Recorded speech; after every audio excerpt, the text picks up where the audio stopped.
Tonight's video is a 2-hour black screen mix of true scary stories to fall asleep to, told over steady rain ambience. No jump scares, just quiet dread to help you drift off. Hey there, night wanderer. Get comfortable bed, sofa, blanket, whatever feels safe. Let the rain slow your breath. If this corner of the night calms you, tap like and whisper your time zone below. 1 a.m., 3 a.m. Now, close your eyes, settle in, and let the story begin. They say the coastal road bends like a question mark through Breakwater Cove, and I suppose I followed that shape because I didn't have an answer for anything anymore. It had been 2 months since the accident. 2 months of everything drifting sideways. The days no longer felt anchored. The city felt louder than I could stand. My apartment echoed with silence that didn't belong to me, as if someone else's grief had taken up residence, pacing just out of view. I left without telling anyone. No message, no note, just packed a weekend bag, deleted my calendar, and started driving. I wasn't going anywhere in particular. I just kept to the smaller roads, the ones without billboards or gas stations. I found myself chasing fog, like it might know something I didn't. It was early October when I saw the hand-painted sign, Breakwater Cove. Pop, 612, elevation, sea level. The word sea had been stenciled in by hand, slightly crooked. There was something honest about that. The town wasn't on any of the maps I'd used. No cell reception, just a handful of buildings, a post office, a weathered grocery store with one aisle and a squeaky floor, and a lighthouse at the edge of the cliffs, long since decommissioned. The air smelled of salt and pine. Every surface seemed washed with gray. Even the houses looked like they'd been left to dry out in the wind. Faded, sun-bleached, damp at the corners. I told myself I'd stay one night, just long enough to sleep without the sound of sirens, without neighbors shouting through the walls, without dreams. But the inn was full, or closed. It was hard to tell which the windows were shuttered, and a piece of paper taped to the door simply read, "No vacancy. Try her place. She'll know." No name, no address. Just an arrow drawn with a faint pencil stroke pointing down toward the harbor. Her name was Miriam. I only learned that later. At the time, she didn't introduce herself, just opened the door halfway and said, "You'll do," then stepped back and let me in. The house was built against the cliffs, facing the ocean. A thin, crooked building with thick salt-streaked glass and rooms that felt older than the town around them. The paint was peeling in wide ribbons along the hall. The ceilings bowed slightly. The floorboards had a low, slow groan that followed every step like breath. She didn't ask who I was or why I was there. She just handed me a brass key with the number 3 etched into the handle and said, "Rain comes in from the west. Don't open the window after midnight." Then she was gone. The room was small. A bed, a writing desk, a chair by the window. There was something oddly comforting about it, like a place between places, meant to be used only briefly, by people already half forgotten. The wallpaper had long since peeled away, revealing uneven wood panels beneath.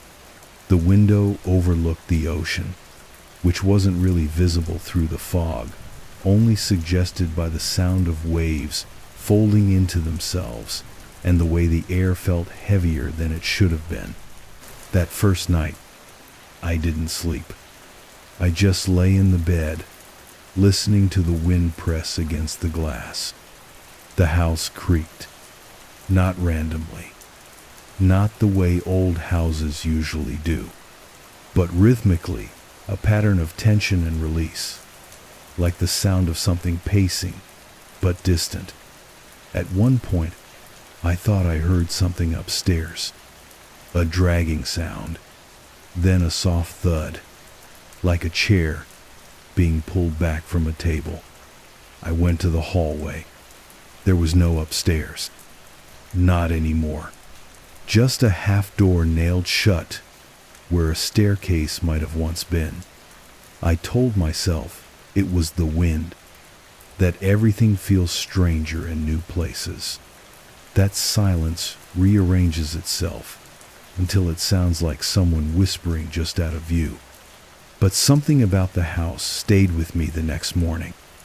The way the salt clung to the windows from the inside. The way the desk drawer opened just slightly more each time I looked at it. The way I found a cup of tea, still warm, already waiting on the nightstand when I returned from a walk, even though I hadn't seen anyone else in the house since I arrived.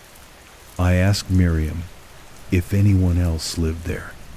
She didn't look up from the pot she was stirring, just said, "Not anymore, just the tide." I should have left that day, but the fog came in thicker. The road out was barely visible. I told myself I'd wait until it cleared. Another day, maybe 2. It's been 9 days now, and I've started to notice things. Small things, like how the window in my room never faces the same direction twice, or how the smell of salt has been replaced with something faintly floral, or how, last night, I saw a woman standing in the reflection of the window, but not in the room, and she was humming something I hadn't heard in years, something only my sister used to sing, but she's been gone for a long, long time. On the 10th morning, I noticed the street signs had changed. Not all of them, just the one at the bottom of the path leading to Miriam's house. When I arrived, it had read Dock Lane, a simple, rusted placard nailed to a leaning post. But now it said, "Returning Way." I stood there for a long time, rain dripping from the edge of my hood, staring at it. There were no footprints in the mud, no sign that anyone had been out to replace the sign. And when I asked Miriam about it, she just said, "That name fits better, doesn't it?" Then she turned and walked into the pantry and didn't speak to me for the rest of the afternoon. The fog never lifted. Even by noon, the world was only half-formed trees blurring into white, the coastline vanishing behind drifting curtains of gray, and the air grew thicker, not heavier exactly, but harder to move through, like walking underwater. Some days, I felt like the town itself was wrapped in something that didn't want to be opened. I walked anyway, more out of habit than purpose. And the more I walked, the more I saw. There was a house down by the southern end of the cove, empty, by all appearances. Windows boarded, paint long since stripped by sea wind. But each time I passed, I saw something different. One day, a light on upstairs. Another, curtains drawn. Then, a pair of shoes left neatly by the door. Small shoes, children's. I never saw anyone enter or leave. Just evidence that someone was trying to simulate living there. Like the town wanted to remind me it had once been full of life, and could be again if I only stayed. At the edge of the beach, there was a row of broken benches facing the sea. I sat there every other morning, drinking black coffee and trying to remember what silence used to feel like. But one morning, there was someone else. An old man, already seated when I arrived, dressed in a thick wool coat, back turned. I said hello. He didn't answer, just raised one hand slow, deliberate, and pointed toward the lighthouse, then stood and walked into the fog. I followed, but there were no footprints, only wet sand. The lighthouse had been shuttered for decades, according to the plaques in town. Unsafe, crumbling, sealed at the base. But that afternoon, the gate was open, just slightly, enough to see the rusted stairs inside, spiraling upward into dark. I didn't climb, not then, but I stood there a long while, listening. The sound of waves, wind, and something else. A low, slow knocking. From the very top. Rhythmic. Too steady to be weather. Too patient to be human. When I returned to Miriam's, she was waiting in the doorway. She didn't ask where I'd been, just stared at the sand on my boots and said, "Don't answer it." I opened my mouth to ask, but she'd already turned away. The next few nights, the dreams changed. They used to be empty. Now they were full. A staircase that never ended. Rooms I didn't recognize, but knew. A woman humming in another room. The same tune I'd heard in the glass. Sometimes I'd wake and still hear it. The melody fading as if down a hallway I hadn't yet walked. One morning, I found my own handwriting on the wall beside my bed, scrawled faintly, slanted. A note I didn't remember writing. If you see her reflection, don't let it look back. The writing was still damp. Not quite ink, not quite water. I wiped it away. But the next night, it returned. Same message, same words. This time, scratched faintly into the wood of the nightstand. The mirror in my room, the one above the writing desk, started showing things behind me that weren't in the room. Shelves, paintings, a hallway with different wallpaper, a red lamp with its light flickering, and once, just once, the mirror showed my back as I sat. But I was lying on the bed, watching, breathing shallow. Miriam never explained anything. She just started setting 2 plates at dinner. She didn't say who the second was for, and I never asked, because deep down, I knew. I started forgetting things, tiny things, at first. What day it was, where I'd left my shoes, the color of the hallway rug. But then, larger things. A memory of driving into town gone. A whole day where I couldn't recall where I'd been. When I checked my notebook, I found pages I didn't write. Entries in my voice, but not mine. Descriptions of conversations I hadn't had. She watched again tonight, but she's not ready. He won't leave. That's how we know he's staying. On the 17th morning, I tried to leave. I packed quietly, slipped out before sunrise. The fog was heavier than I'd ever seen it, like wet fabric against the skin. I walked to the edge of town, past the grocer, past the weathered dock. The road out should have been there. It wasn't. Just more cove, more town. Another sign reading, Breakwater Cove. Pop, 612. But this time, beneath it, you make 613. I stopped counting the days. Time in Breakwater Cove didn't behave like time anywhere else. Sunrise arrived too quickly, or not at all. Some mornings, it was already dusk when I opened my eyes. Others, the light never shifted, just a dull gray sameness bleeding through every window, like the world had forgotten to turn the page. Even the weather stayed the same, damp, windless, and heavy.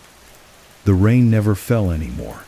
It just was, suspended in the air, soaking without motion, like fog with weight. The clocks in the house no longer agreed. One in the hallway spun endlessly. One in the kitchen ticked backwards. The one on my nightstand just blinked. The first time I heard my own voice, I was in the garden behind the house. I'd gone out to clear my head, drawn by the faint smell of lavender, though no flowers grew there now. I stood among the brittle stalks and closed my eyes, and then I heard it. From just inside the house, "You'll feel better if you sit down." It was my voice.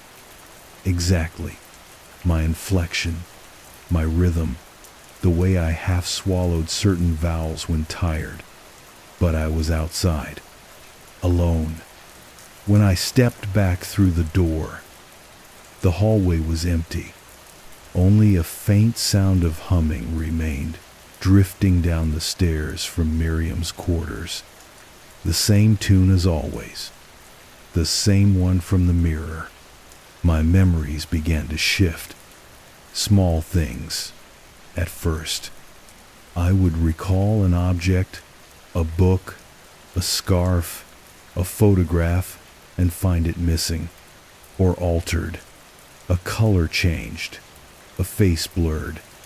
One night, I opened my notebook and found an entry I didn't write.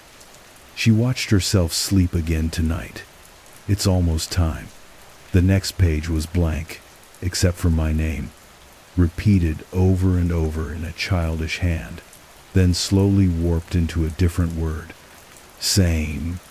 I tried to write down what was happening, tried to anchor myself, but even the words changed. I'd return to the journal and find pages rewritten, sentences restructured, or worse, a different voice entirely, speaking in past tense, describing things I hadn't done yet. She climbed the stairs with her breath caught in her chest and opened the door she wasn't meant to find. And when she looked inside the mirror, she was already on the other side. The reflection in my window started acting independently. It would linger after I'd stepped away, hold its gaze too long, smile when I didn't. And then, one morning, I woke to find a handprint on the inside of the glass 5 long fingers, too thin, pressed at eye level. But I hadn't touched the window in days. The town itself shifted, subtly. Buildings turned slightly overnight. Shops I'd passed every day were suddenly gone in their place. Others I didn't recognize, already aged and weathered like they'd stood there for decades. One morning, I entered the grocer and asked the man behind the counter if he'd ever seen people leave. He looked at me and said, "You did, last week." I asked what he meant. He smiled, came in here, bought matches, said you were headed for the lighthouse. Haven't seen you since. That night, I dreamed of the lighthouse again. But this time, I wasn't climbing the stairs. I was already there at the top, looking down, watching myself arrive. 2 versions of me, separated by glass and shadow. both of us standing too still, both of us waiting for the other to blink. Neither of us did. The mirror in my room no longer showed anything, just fog, dense and silver, until one night it cleared and I saw a different room. Mine, but not mine. The wallpaper was older, the bed slightly smaller. A red lamp glowed in the corner, and there, sitting at the desk, was me. But not the me I remembered. Thinner, paler, mouth moving without sound, copying the way I wrote. I confronted Miriam. I asked her if she knew what the town was doing, what the house was becoming. She didn't answer.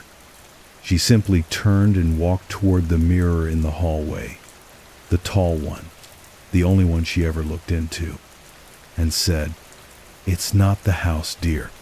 It's you. You're almost whole." Then she left the room, and her reflection stayed, smiling gently. I tried to run. I really did. I packed, quickly, didn't look back. I made it as far as the edge of the woods, where the pines gave way to gray sky and dead bramble. And then I saw the road, clear, paved, open, but on the road, I saw my car. Door open, driver's seat empty, keys in the ignition. I stepped closer, and in the passenger seat, a journal open to a final page I hadn't written. It ends here. There is no road. There is only return. I turned around. The town was waiting. And now, so was I. I didn't try to leave again. Not after the road curved back into itself. Not after I saw the journal I hadn't written, resting in my own passenger seat, like I'd already done this before. Because the moment I turned away from the car, I felt something shift. The fog thickened behind me, and when I looked back, the road was gone. Not hidden, erased. In its place, a stone path I didn't recognize, leading back into the cove like it had always been there. I walked it in silence. Even the sound of my own breath seemed muted, like the town had pressed itself around me in layers of cloth and memory, muffling thought. At some point, I realized the air didn't feel cold anymore, just still. I passed the grocer, now dark and closed. No sign of the man who once claimed I'd left already. I passed the benches by the beach, where the sea no longer moved. Just a smooth pane of silver, stretching to the horizon like water frozen mid-breath. At the far end of town, the lighthouse stood waiting. Its door was open, and the light, long dead, was slowly turning. The stairs inside curved sharply. Each step groaned like it remembered other feet. The higher I climbed, the more I felt duplicated. Like a copy of me was being made with every step, just slightly misaligned, just enough to build something familiar, but wrong. At the top, the chamber was dark. No windows, no sound, only a chair and a mirror. It wasn't like the other mirrors. This one was tall, narrow, set into the stone like a relic. Its frame was carved with names, hundreds of them, some in my handwriting, some in my sister's, some I couldn't recognize but felt I should. I stepped in front of it and saw not myself, but every version of me I had ever been, as a child, as a teenager, in grief, in silence, in sleep, laughing once, a sound I barely remembered. And behind them all, the watcher, that same woman in the reflection, the one who had first hummed to me through the glass, the one I now understood had never been a stranger. She had always worn my shape. She had always been after me. Then she spoke, but not aloud. Her words slid across the glass like fog clearing into language. You came back. We've been waiting. I stepped closer, and in the mirror, she stepped into me. Not toward, into, like she'd always been there, just waiting for the vacancy. Suddenly, I saw breakwater for what it truly was. Not a place, a pattern, a recursive structure built on memory, grief, and return. A trap? No. A vessel. It caught those who drifted, those who lost themselves, long before they arrived, and offered them context, a role, a face to wear, a house to live in, and a story to repeat. That's why no one ever left. Because by the time they realized they were part of the town had already rewritten them into something that belonged. Every person here was once someone else. And now, they were versions, echoes, ghosts, but not dead, preserved, reassigned. In that moment, I remembered something I hadn't thought of in years. A story my sister used to tell about a town on the edge of the sea where names weren't given, they were chosen. And once a name chose you, it never let go. She used to hum the tune after telling it. That same lullaby I heard through the mirror. I understood. Now, she had been here before me. She had changed. And now, it was my turn. I left the lighthouse at dusk, but when I stepped out, it wasn't Breakwater Cove anymore. The streets had shifted, the buildings rearranged, but I knew the house waiting for me. The same crooked roof, the same sea-facing window. I walked the new path, and inside, Miriam waited. Only it wasn't Miriam. Not anymore. Her face flickered in the hallway mirror, then settled into someone else. Someone I almost remembered. She handed me a key. Room 3. Same brass. Same weight. She didn't speak, just smiled. I took it because I knew what came next. I returned to room 3. The brass key fit the lock as though it had never left.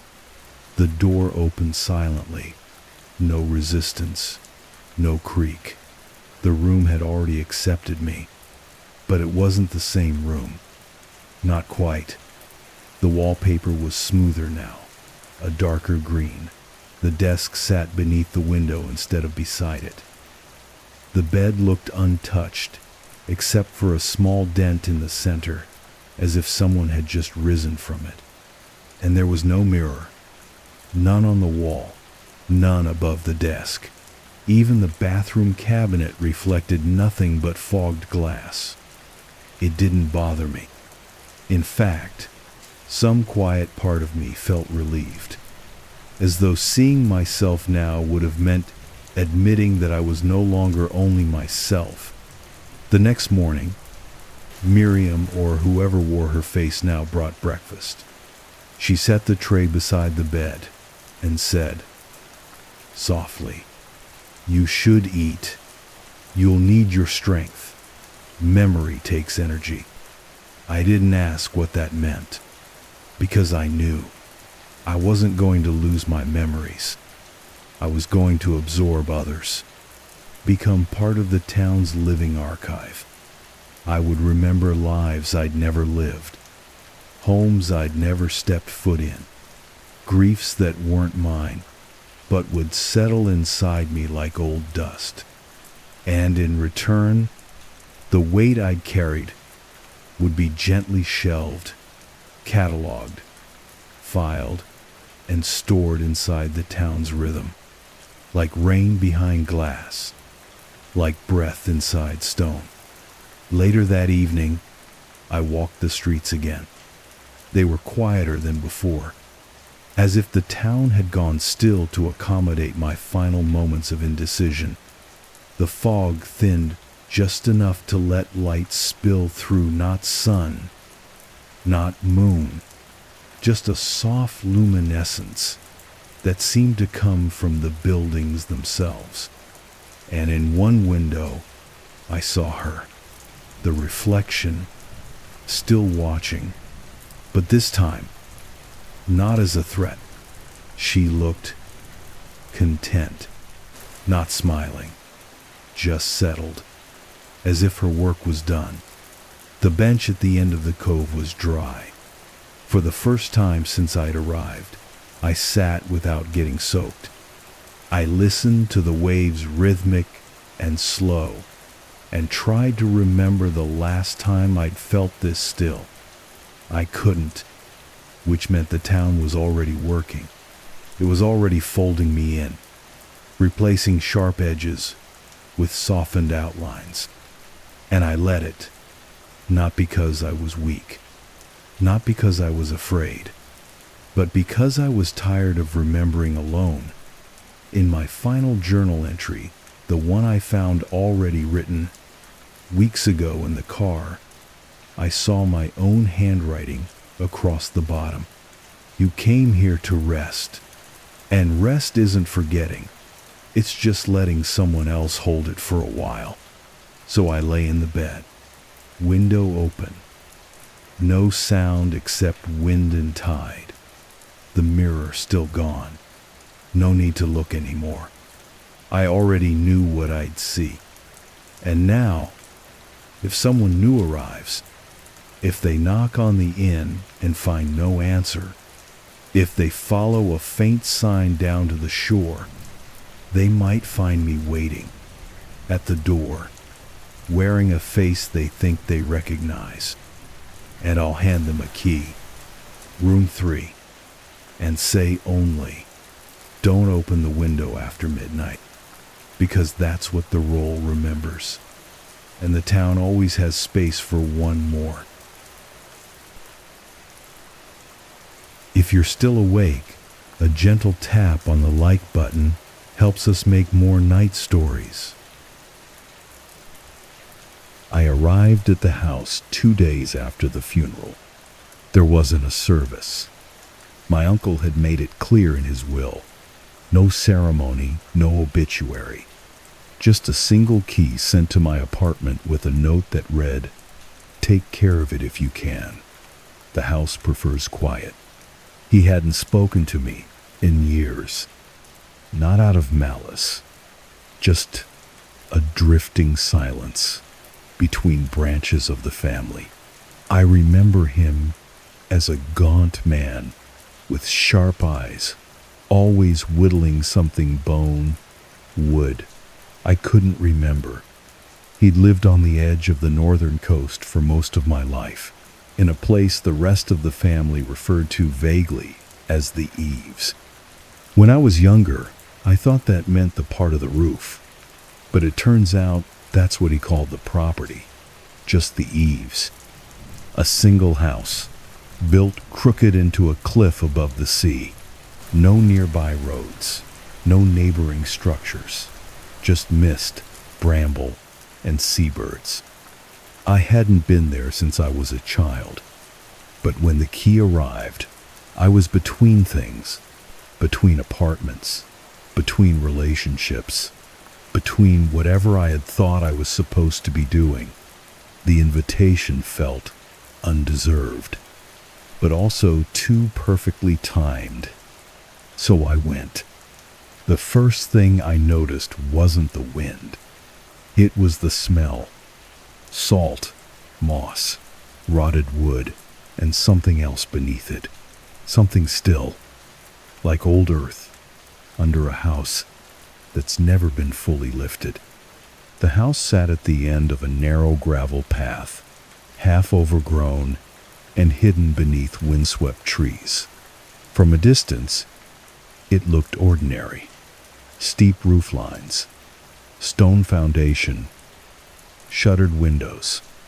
But the closer I got, the more I saw its age. Wooden beams bent in strange angles. A gutter slouched away from the roof like a limp arm. The chimney leaned slightly inland, as if afraid of the drop. The door opened without protest. Inside, everything was exactly as I remembered.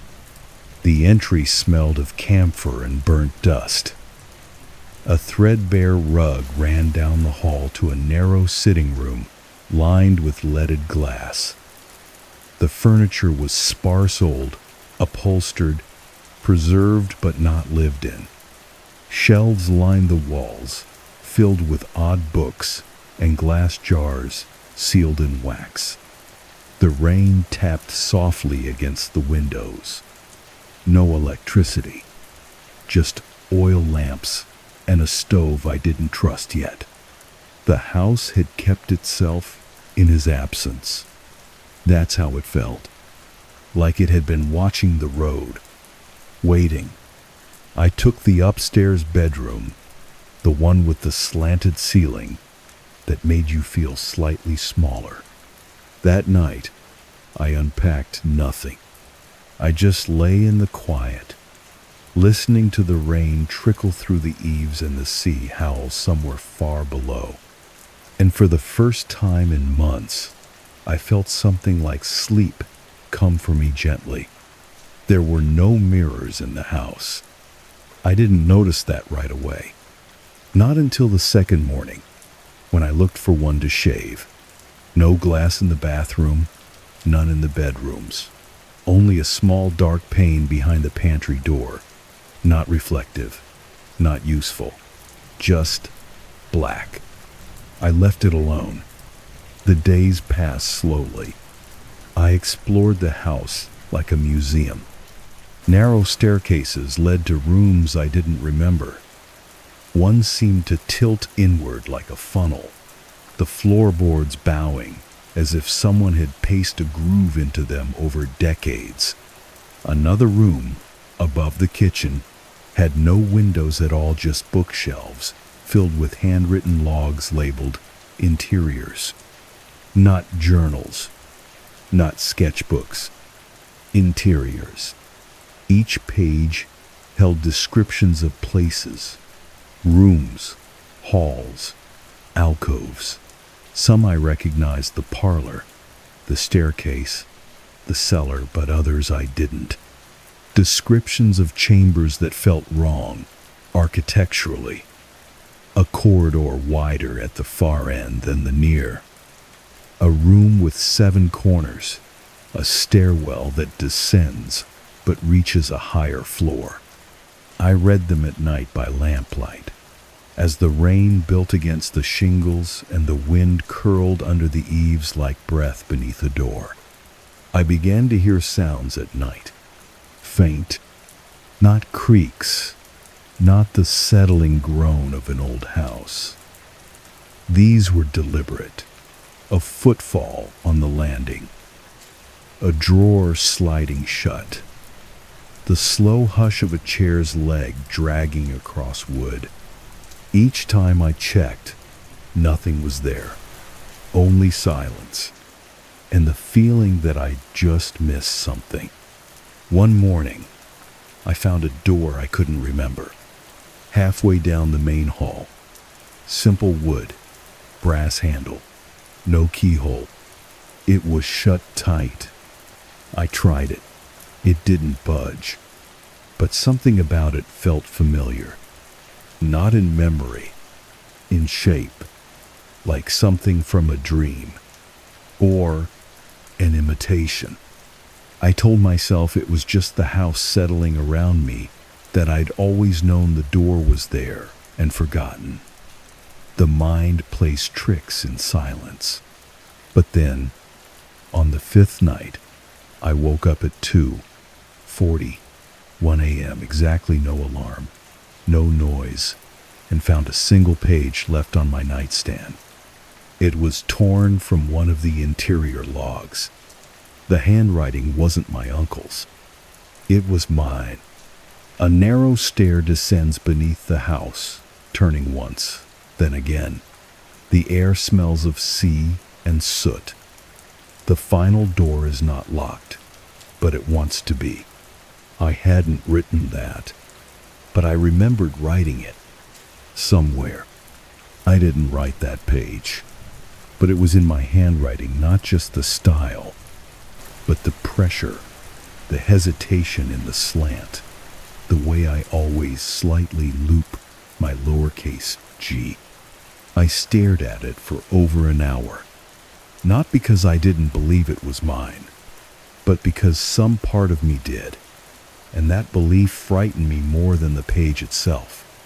I searched the house for the original logbook, the one it had been torn from. I found it 2 shelves down in the interiors room, sitting open to a blank page. Only, it wasn't blank. When I touched the edge, faint pencil lines began to appear like something traced just beneath the surface. I closed it, quickly, and I didn't go back in that room for 3 days. The rain continued.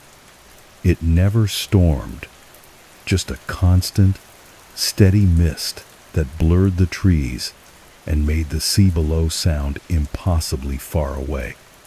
The house groaned more frequently now. The sounds at night weren't limited to the upper floor anymore. I heard them below, under the floorboards. Not scuttling, not animal. Something slower, measured, a shifting of weight, a press of air. I kept telling myself it was the wind, but the wind never waits. On the 7th day, the door in the hall was open, just a few inches, enough to see that it led to a staircase descending into darkness. I stood in front of it for a long time. The air that came up was cold and salt-heavy, but not fresh, more like the inside of a shell. Quiet, but resonant. I didn't go down. Instead, I placed a small bell from the kitchen on the top step, just in case. That night, I woke to the sound of the bell ringing. Only once. Sharp. Precise. As though someone had placed their finger gently against it and then taken it away. I stayed in bed, eyes open, sheets pulled up to my chest, like a child hiding from a story they were too old to still believe. The next morning, the bell was gone. I didn't dream anymore. Or if I did, I wasn't allowed to remember them. Instead, I'd wake with sensations pressure behind my eyes, the metallic taste of salt and ash, the scent of wood smoke in my hair, the mirrors, the ones I brought myself in a small travel case, began to warp.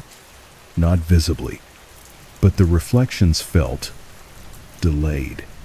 I'd tilt my head, and the movement would echo just slightly behind, like a memory of me moving rather than the act itself. So I packed them away and went without. The house changed subtly, but constantly. Books shifted positions overnight. Rooms deepened. The pantry, once a shallow closet, now extended nearly 5 paces before hitting a wall. And even that wall felt soft, not in texture, in certainty, like it didn't quite believe it was supposed to be there. I knocked once. The knock echoed twice. One morning I woke to the sound of writing. Not pen on paper, pencil, scratching, methodical. as if someone were tracing words they already knew by heart. I rose slowly and followed it. It led me to the study, the door half open, the curtains pulled. The writing stopped when I stepped inside. There was a notebook on the desk, open, pencil resting across the spine. The writing was mine. It was a list. Wind, underfloor. Door opens again. A face behind the stove vent, not mine. The cellar breathes. Sound returns at 2:41 a.m. The word eaves means both shelter and listening. This version remembers too early. That last line chilled me. This version, as if I'd been through this already. The cellar had a door I didn't remember. Not the entrance, I knew that. But at the back wall, half hidden behind a shelf of empty jars, there was a second door. Shorter, made of old, almost black wood. I touched the handle and felt heat, like something inside had just moved away. I didn't open it. Not yet. On the 11th night, I sat in the kitchen with a candle. No lights, no writing, just the rain on the window and the steady tick of the kitchen clock, until the ticking stopped, mid-second. Not battery failure. The second hand just paused. And from somewhere inside the walls, I heard a voice, not words, just a breath. Not exhaled, inhaled, like the house was taking something in, and that something was me. The next morning, the cellar door was open, the short one. Beyond it, steps, curved stone, worn smooth with time. And on the top step, the bell I had left days ago, clean, still, waiting. I don't remember descending the steps. I only remember the way the candlelight shifted, how it clung too tightly to the walls, how it didn't spread the way light should. The stone beneath my feet was smooth but slightly damp, and the curve of the staircase felt intimate, like it was built not with measurement, but with intent. I counted 14 steps, then 15, then the next one was somehow the same as the first. The walls around me curved tighter. The darkness below swelled like a breath held too long. And then, without transition, I was in a room. A circular room, wider than it should have been. The air was heavier here, not stale, but dense, like a room that hadn't been opened in years, and yet had never been unoccupied. In the center, a chair, wood, familiar. Behind it, a desk, and on the desk, beneath the fluttering candlelight, I saw it. A journal, open, its pages filled with my handwriting. Not neat, not frantic, just consistent, thoughtful, like someone trying to remember something important while knowing they were about to forget it. I approached slowly, afraid of the sound my breath made. The journal had no title, just a single line at the top of the open page. Entry 31. This is the 4th time I've come here. And then, the house learns you. It mimics what it needs. It wants to be remembered, and it can't do that alone. So it brings back the ones who listen. I turned the page, and on the back was a sketch, not a drawing, really, just a tracing of the house. But the angles were wrong. The eaves curved inward. The windows faced each other. The stairs looped. It was a version of the house I had never seen, and yet I recognized it, like something I'd dreamed or left behind in another life. I stepped back from the desk. The candle flickered. Behind me, I heard the sound of paper rustling. When I turned, there were more journals, hundreds of them, stacked neatly in shelves I hadn't noticed before. Some frayed, some new, all of them identical in size, all of them labeled only by initials. Some of them were mine, M, H. Some had no initials at all, just single letters, or lines, or circles. I pulled one at random. The first line read, "Don't leave through the same door twice." The sound of the house breathing was louder down here. Not just creaks, not just wind, breath, a rhythm, low and patient. The way a deep sleeper breathes in a room full of old furniture. I began to realize something I hadn't wanted to say out loud. The house was awake, and it was remembering me, piece by piece. The door behind me was gone. I hadn't heard it close. I hadn't heard it open. It had just ceased, replaced by another wall, slightly convex, textured like damp bone. I ran my fingers along it and felt the echo of footsteps, not present, but embedded in the material, like the wall remembered being a hallway once. I turned back toward the desk. The journal was gone. In its place, a mirror, small, round, set into the wood like an embedded eye. I looked. What I saw wasn't quite me. It looked like me, but it moved before I did. Not a reflection, a rehearsal, an echo, and then it smiled. I found a new staircase in the far corner.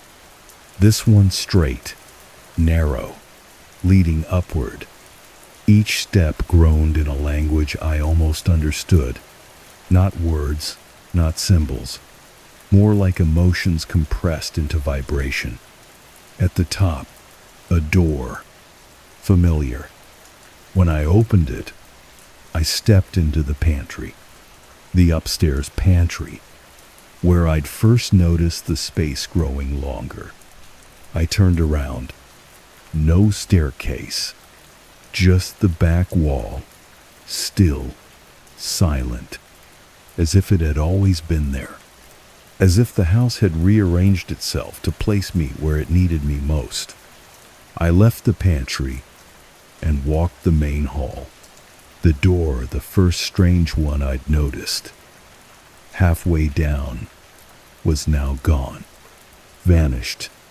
No sign it had ever existed. In its place, a mirror, tall, framed in black wood. I hadn't placed it there. It showed the hallway behind me, but the hallway was empty.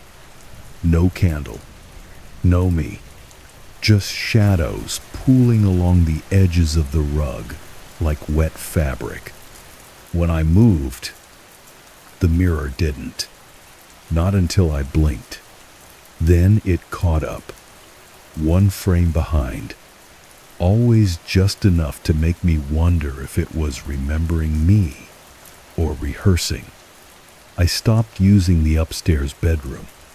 I moved into the parlor, where the light felt less manipulated. Each night, I left notes to myself, short entries, nothing complex. You woke at 2:41 again. Don't trust the pantry. The mirror blinks before you do. The house keeps finding new ways to be the same. Each morning, the notes had been edited, never rewritten, just added to, clarified, as though another version of me had taken the time to be more precise. One night, The bell returned, placed gently on the windowsill, next to a cup of cooling tea I hadn't brewed. It rang once, not from being touched, but from memory. And from the back of the house, a new sound emerged. Writing. Dozens of pencils scratching at once. Pages turning. Books shifting in their shelves without hands. The interior's room had woken up. I returned to it. I had to. Inside, the books were now open, all of them. Every surface lined with paper. Every word legible. But none of the books were in my handwriting anymore. They weren't in any handwriting. They were in a script I didn't recognize, not foreign, just impossible, curved and recursive, like someone writing a thought while still thinking it. I flipped through the pages. One stopped me. Its edges glowed faintly. Its content, a map of the house, but not this house. A version, with rooms I'd never seen. Chambers shaped like eyes. Staircases shaped like rib cages. Hallways that looped inward into themselves. And at the center, a room labeled only with my name, Matthew. That night, I heard something in the attic. Not footsteps. Typing. Measured. Rhythmic. Old keystrokes. Deliberate and slow. Like someone transcribing an experience they were trying not to forget. I climbed the narrow stairs. But when I reached the attic hatch, there was no ladder. Only light from beneath the door frame. Pale. Gray. And the scent of candle wax and salt. I didn't open the attic door. It opened for me. Without a sound, the hatch lifted, and warm air poured downward, not warm like a hearth, but like breath from a mouth that had been waiting just behind the door. Dust circled the threshold in slow spirals, and then the light dimmed, as if the attic had decided I was ready. I climbed without thinking. There was no ladder, just a set of slats built into the wall, notches that fit my feet too perfectly, worn smooth in the places where my weight naturally shifted. As I rose, I realized I could no longer hear the rain, only the sound of pages turning. Soft, endless. The attic was not an attic. Not anymore. It was a library. Narrow corridors of bookshelves that bent and tilted like old trees. Lamps without flame hovered over the aisles, casting amber pools of light that didn't reach the floor. The walls sloped outward, creating a sensation of being in a space larger on the inside than the outside could allow. And in the center of it all, a desk. My desk. From the trailer I lived in before I came here. Same dent on the left side. Same scratch on the drawer where I used to keep my letters. There was even a half-burnt candle I hadn't seen since last winter. I approached it slowly. There was a book on the desk. It was open. It had no title. Just a single line at the top of the page. Interior. MH Cycle 3. I turned the page. It read, "You've come further this time. You've retained more. The house has allowed more. The walls remember shape. The rooms remember silence. But you remember choice." Beneath that, a sketch, not of the house, of me, seated at this desk, reading this book, drawn in pencil with impossible accuracy, even the tension in my jaw, the shape of my posture, the slight tilt of my wrist. And in the background, behind my seated form, something darker. Not a person, not a shadow, Something watching the act of remembering. I closed the book. The room shifted. Not physically, not like a quake or movement, but conceptually. The angles of the shelves no longer made sense. One aisle now led both left and right. A door appeared where there had only been wall arched, made of what looked like weathered parchment, its grain threaded with tiny script too fine to read. A handle protruded, made of glass. I touched it, and the door opened into a room I had never seen, but somehow always known. It was the first room I'd ever drawn as a child. A square space, with no corners. The wallpaper from my childhood home. The flickering green light of an old CRT monitor. And there, on the floor, sat a child. 7, maybe 8. He looked up at me with eyes that didn't quite reflect the candlelight, and he said calmly, as if finishing a sentence, "If you write something long enough, the house will believe it." Then he faded. Not vanished. Faded. As though peeled back into the wallpaper like a pressed flower. I sat on the bed, my bed, and noticed something strange. The seams of the mattress were stitched with text. Tiny, cursive words in white thread, running continuously along the edges. I leaned closer. It was a transcript of everything I had thought since I entered the attic.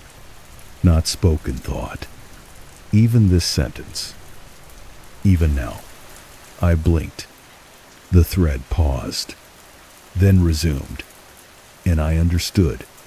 The house was not haunted. It was not possessed. It was not evil. It was incomplete. An architecture of memory, starved of selfhood. So it mimicked. It borrowed. It shaped its halls in the likeness of those it sheltered. And when those people left or tried to the house, kept what it needed. A rhythm, a habit, a name, until it could run the program again. Better, cleaner, more convincing. That's what the eaves really meant. Not just the edge of the roof, but the listening part of the structure. The part that hears, the part that remembers. The house wasn't watching me. It was writing me, and each loop brought it closer to a finished version. I left the room, or maybe it released me, back through the door of parchment, back through the bending shelves, back to the hatch now closed, but not sealed. The air below smelled of storm again. The rain had returned. I descended, back into the hallway. But it was not the hallway I remembered. The rug was longer. The paintings different. My own handwriting appeared in the margins of the frames, labeling images that hadn't existed when I first arrived. One read, "First version forgot the cellar." Another, "This one has nearly reached the mirror." And the last, "The next will begin sooner." I reached the parlor. The journal was waiting, open, a pen resting across the page like a limb. At the top, a line, entry 42, "The house is nearly done with me." I wrote the line without thinking. The house is nearly done with me. And as soon as the ink settled into the paper, I felt something inside the walls exhale.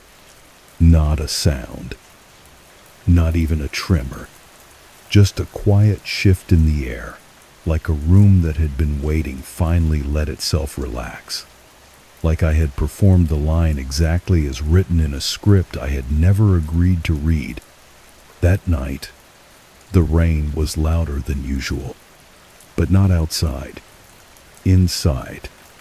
It tapped along the beams and windows, echoed in the corners of rooms I hadn't entered, pooled in the spaces between floorboards. But when I checked the roof, the walls, the attic, they were dry. The sound was memory, and it was remembering how to rain. I packed a bag, not because I believed I could leave, but because I wanted to test something. I walked to the front door, slow, deliberate, one hand on the key. The knob turned. The door opened. Outside, fog, dense and white. The gravel path gone. The trees blurred. The sound of the sea missing. I stepped 1 foot across the threshold and felt myself divide, like I had walked into a photograph of my own departure, like I had already left and was only performing the act of doing it again. I turned back. Inside, the house waited. Not ominous, not threatening, just ready. And I understood. The door was not locked because it didn't need to be. I wouldn't leave, because there was nowhere else to go that the house didn't already know about. Back inside, everything had been restored.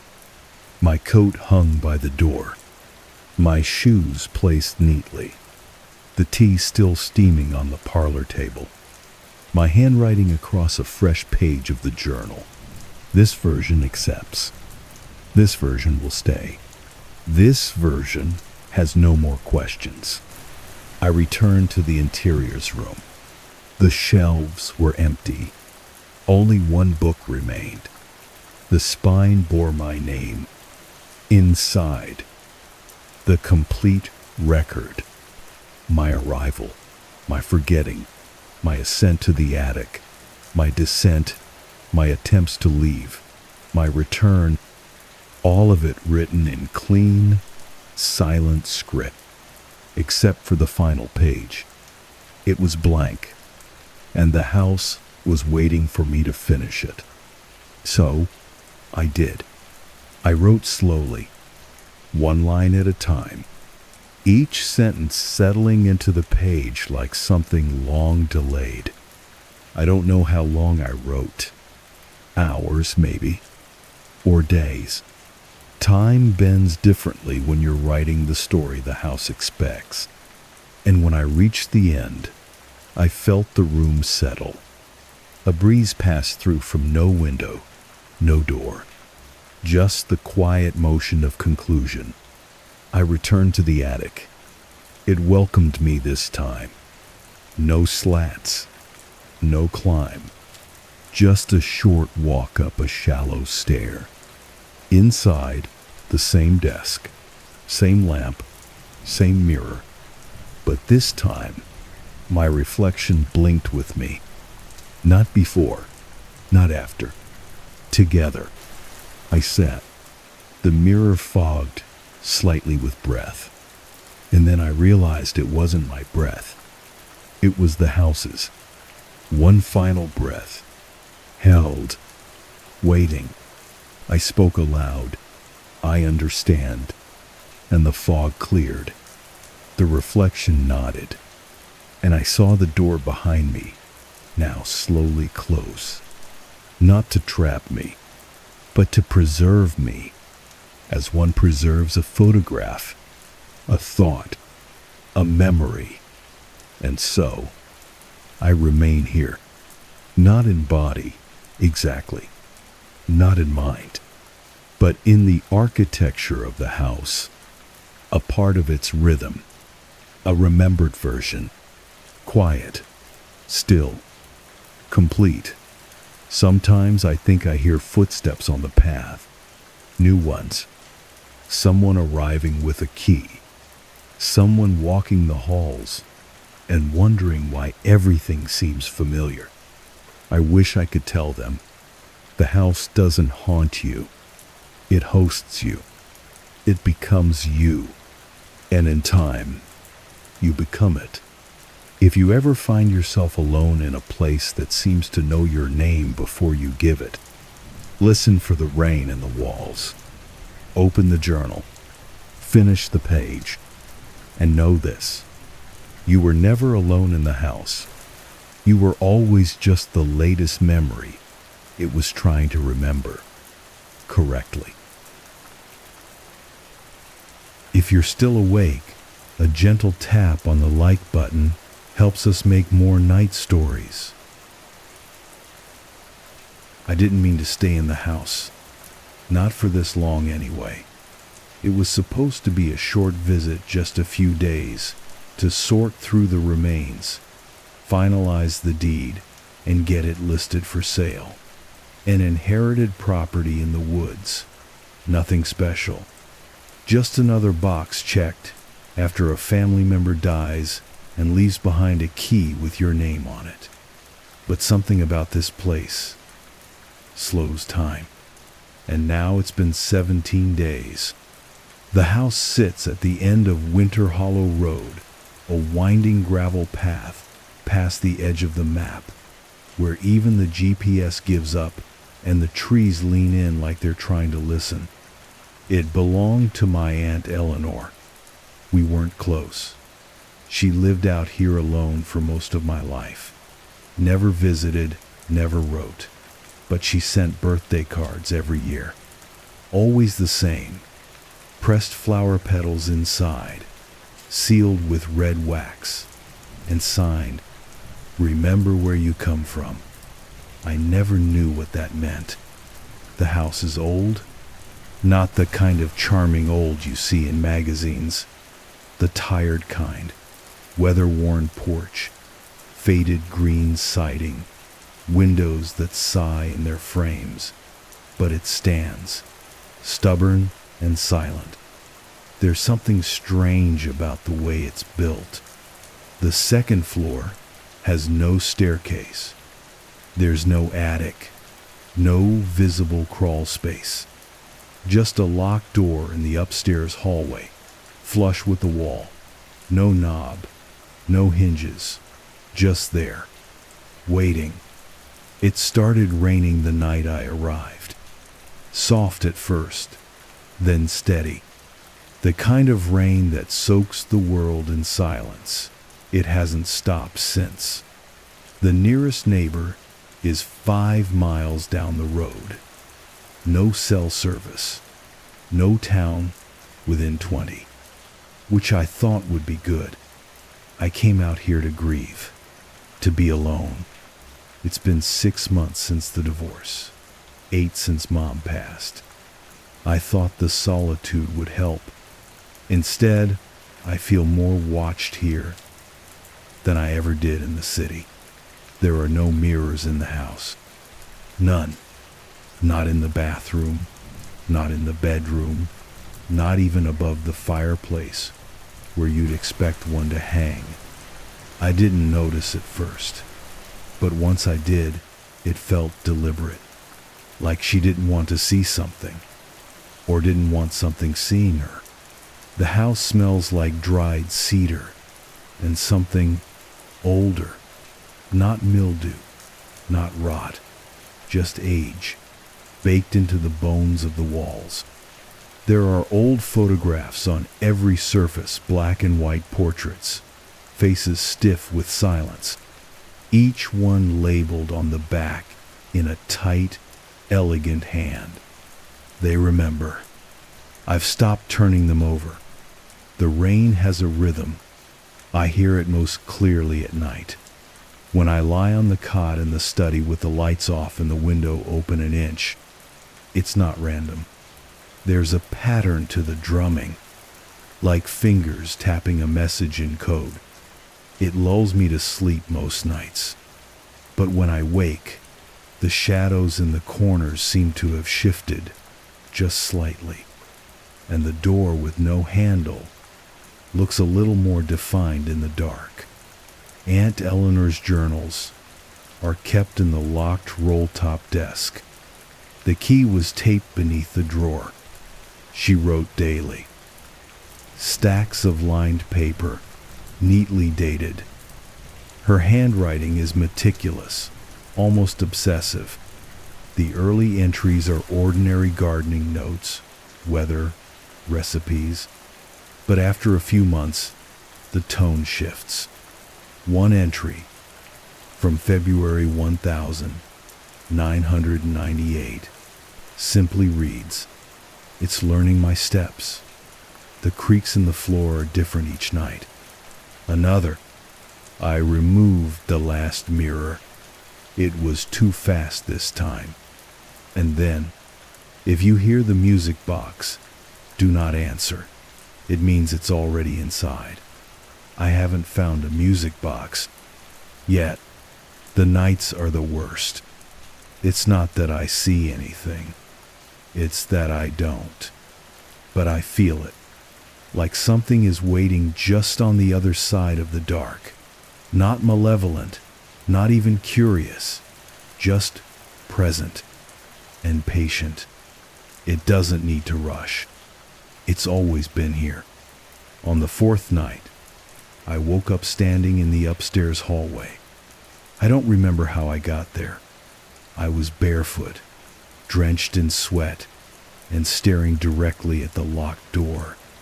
The wood was warm to the touch, and I swear I heard breathing on the other side.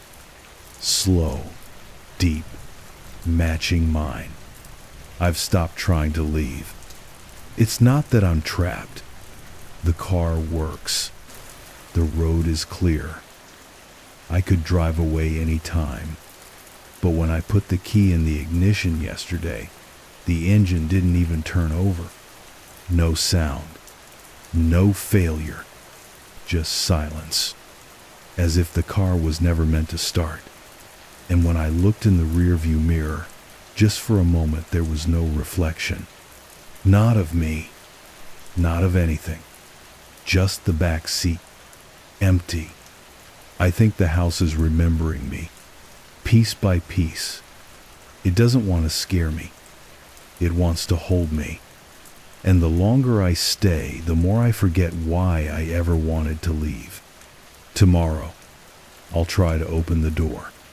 I've started dreaming of it. And in the dreams, it's always unlocked. The door was slightly ajar this morning. The one upstairs the door with no knob, no hinges, no business being there. I found it half open at dawn, just a dark line against the wallpaper, barely wide enough to slide a hand through. I hadn't touched it. I hadn't even been upstairs in 2 days. But there it was, inviting me. I didn't go in. Not yet. The rain hasn't stopped. Not for a moment. It's changed tone now. No longer a soft patter, but a constant hush, like white noise just beyond the ear's reach. It feels close, like it's pressing against the windows, like it's waiting for me to let it inside. I caught myself standing at the living room window for nearly 20 minutes, watching the rain trail down the glass in slow, synchronized lines. It didn't behave naturally. It flowed upward for a moment, just for a heartbeat, then returned to its regular course, as if correcting itself after being noticed. I've started seeing shapes in the reflections. Not in mirrors, there are still none, but in the windows, in the puddles outside, in the darkened glass of the old kitchen stove. It's always the same shape. Tall, slightly off-center, no features, just the silhouette of someone watching. And every time I move to look directly, it vanishes not with urgency, but with grace, like it was never there to begin with, or like it's letting me pretend it wasn't. Eleanor's journals are beginning to contradict themselves. One page says, "I never married," but 2 entries later, "My husband stopped speaking weeks ago. His mouth moves, but it isn't his voice anymore." Another entry, dated July 1000, 987. The rain is cleansing. It keeps the house quiet. Followed 3 pages later by, don't listen to the rain. It's just a mouth with water in it. She's either losing her mind or something in this place changes what's written. When I flip back, some pages are missing words they had before. Some words are replaced. I've started photographing them, just to compare. The handwriting stays the same. The sentences do not. At night, the walls make noise.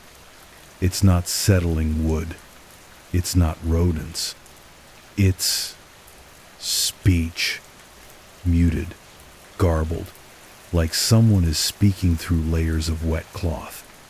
Last night, as I tried to sleep, I heard a single sentence, clear and crisp, spoken just behind the bedroom wall.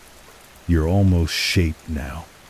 I didn't move, didn't breathe, just stared at the ceiling and listened. There was no follow-up, no footsteps, nothing, but the words stayed with me like heat in the bones. There are more photographs now. I know how many there were when I arrived. I counted. There was a comfort in the repetition of faces, in the routine of checking the frames each morning. But today, there were 3 more. One on the mantel, one on the dresser in the guest room, and one on the windowsill of the bathroom. Each shows the same person, me, standing somewhere inside the house, places I don't remember standing. Eyes distant, hands at my sides, mouth slightly open. None of these are selfies.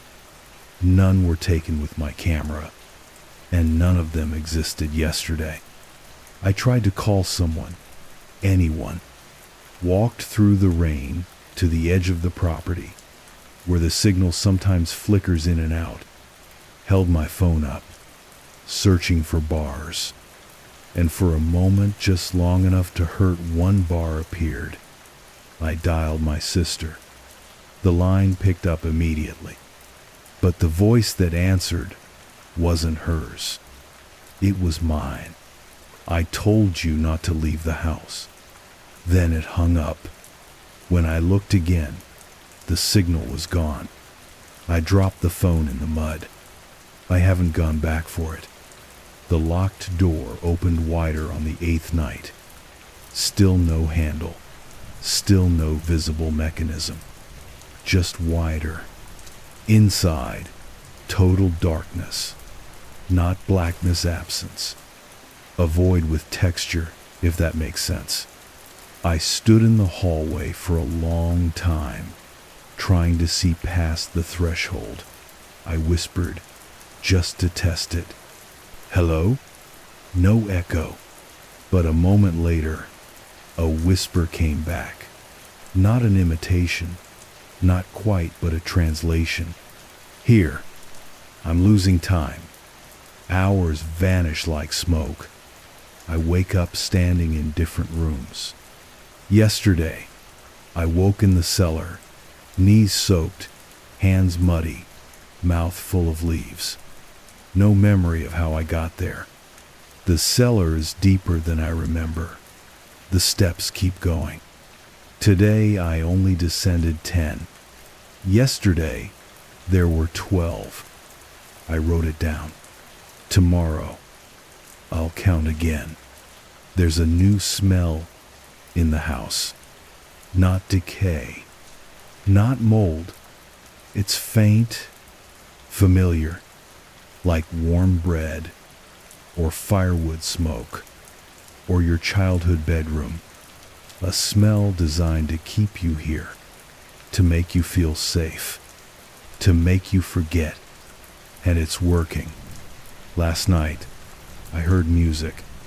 Soft, distant, curling through the halls like mist. A music box. The tune was warped, slower than it should be. Something from childhood? A lullaby? I followed it to the parlor, but the moment I entered, it stopped, and the fire in the hearth, long cold, flared to life just for an instant, long enough for me to see a figure in the chair across from me, not moving, not breathing, just waiting. Then the flames vanished, and the chair was empty. Eleanor's final journal page is torn. Only a scrap remains. If it opens the door for you, close your eyes before stepping through. It's not the dark that changes you. It's the seeing. I think I know what she meant.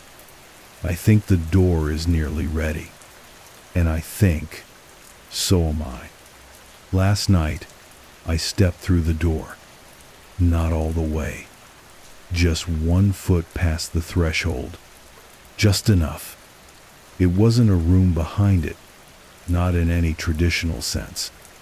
It felt like the memory of a room unfinished, flickering, unanchored, a space forming itself as I moved.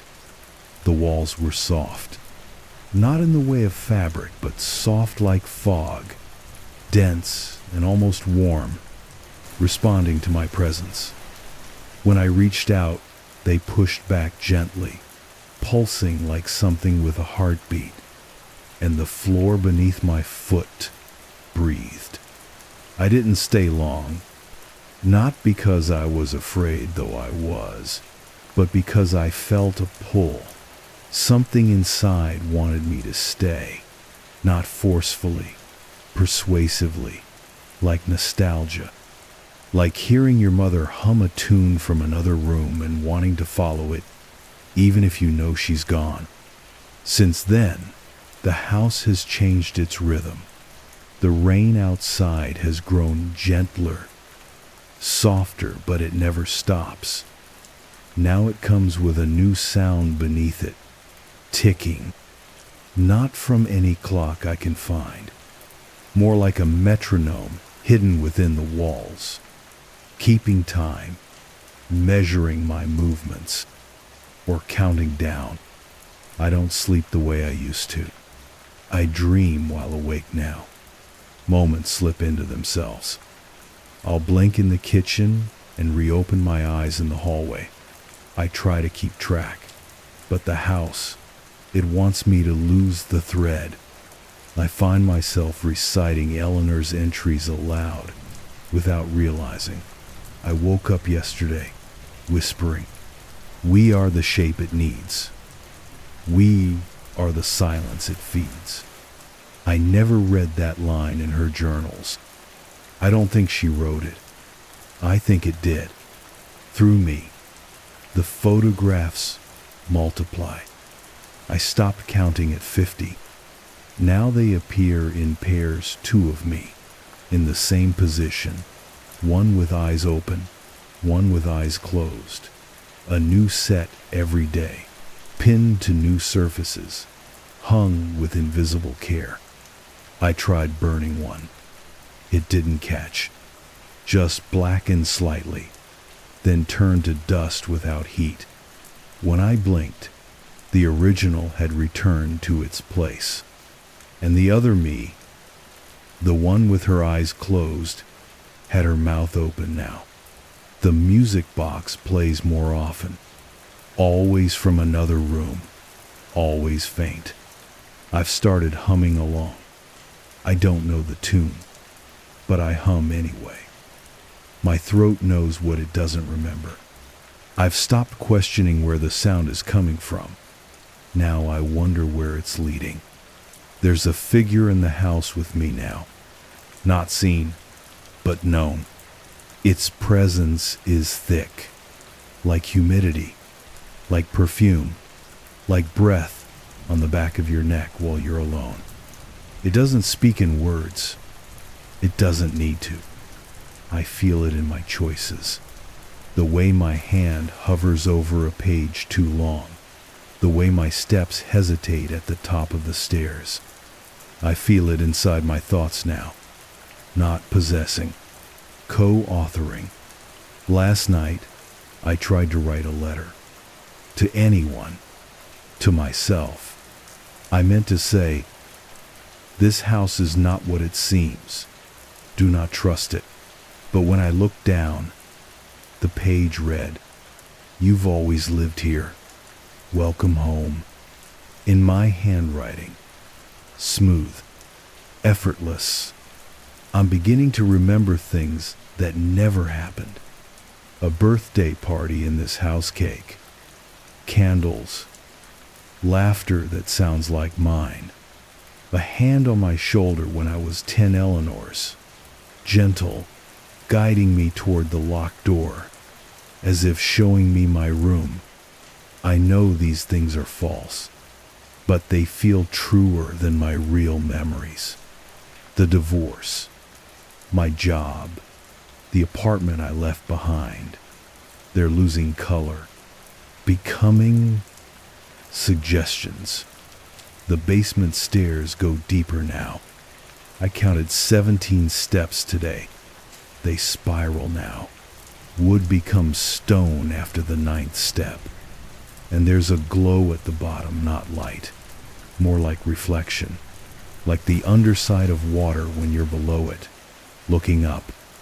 And within that glow, I swear I saw shapes moving. Not away from me. Toward. I tried to leave again. Packed my bag. Stood on the porch. Key in hand. The road was gone. Not overgrown. Not vanished. Just gone. In its place, trees I don't recognize. Pale trunks, no bark. Smooth like bone. No leaves, no birds. No wind. The silence of something that's been waiting a very long time. When I turned back toward the house, it had changed. The siding was darker. The roofline steeper. The windows taller, stretching like they wanted to see the sky. And the door was open. The regular one. The front. Inviting me back. No accusation. No threat. Just patience. Like a mother holding the door until her child comes home. I crossed the threshold again. Of course I did. It felt like relief. The inside was warmer, cleaner, welcoming. I stepped into the parlor and found the fire already lit. A chair waiting. A cup of tea on the table. Steam curling upward in the shape of Eleanor's voice. I sat and I listened. I don't know how long I was there. Hours? Days? I woke in bed, clean, rested, and the photograph on the nightstand showed me asleep, face serene, eyes closed, hands folded like a dreamer at peace. But behind me in the picture, a figure, not quite visible, not quite human, just close enough to recognize as intention, standing over me, hands open, waiting to be remembered. The locked door is fully open now. The room beyond is clear. It shows me everything. Versions of the house in infinite configurations. Places I've never lived but feel like I should have. Lives I've never led, but remember perfectly. In one version, I never left home. In another, I never existed. In all of them, the house remains. Constant. Watching. Shaping. This place isn't haunted. It isn't cursed. It's alive. It remembers everyone who's entered. It builds from us. Learns through us. And when it knows us well enough, it begins to change. Not itself. Us. I walked fully into the room behind the door. No hesitation this time. It was not a choice. It felt inevitable. like falling asleep with your eyes open. The space inside doesn't follow the rules of the house or any place I've known. It bends softly, curves inward like the folds of a shell. It's not dark, but there is no light. There is presence. The air is thick, heavy, full of static. Every breath tastes like memory, pennies, smoke, violets, the inside of an old jewelry box. The scent of something long kept, long hidden, just now beginning to exhale. The walls are not walls. They're made of me. My old clothes, my writing, fragments of childhood drawings, my own face reflected in soft, pulsing surfaces. I reached out to one, and it rippled beneath my hand. The ripple became an eye, not blinking, just aware, watching me the way the house always has. There is no furniture. There is no floor. Only a path that becomes itself as I walk. And I do walk barefoot, slowly, with the kind of calm you feel only at the edge of understanding.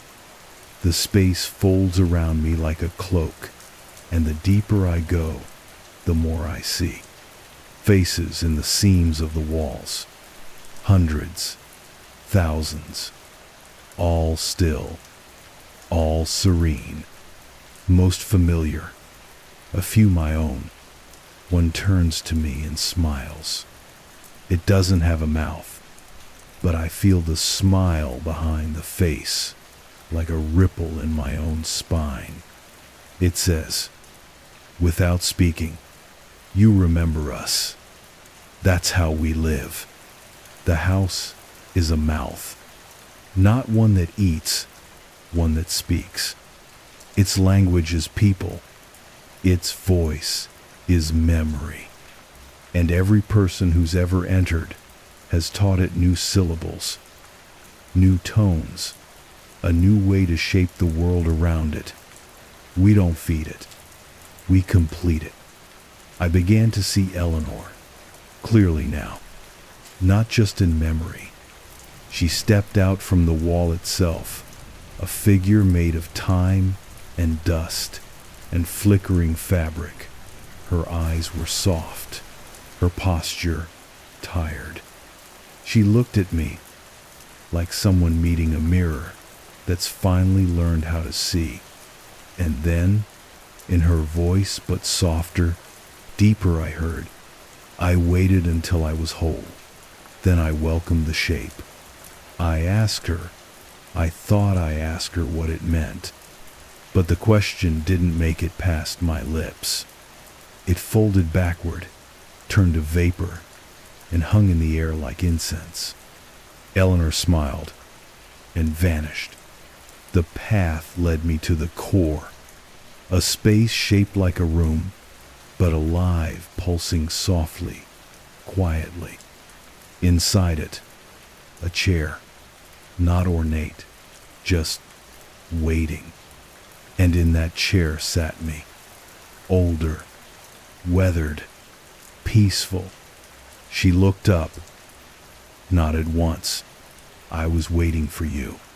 I wanted to run, but I didn't, because I wasn't afraid. I was curious. She explained it to me without speaking, through shared breath, through mirrored memory. The house doesn't trap people. It keeps them safe. It saves the versions that no longer survive outside. When your name begins to fade in the world, when grief hollows your chest, when your reflection forgets how to follow you, the house opens and offers you a new shape, a space to become what you were always meant to be. She offered me the chair. I declined, not because I didn't want it, but because I understood. I'm not done shaping yet. The space allowed me to leave, not escape, not flee. Just return. I stepped backward through my own memories, pages fluttering in reverse. A birthday, a funeral, a kiss I never meant.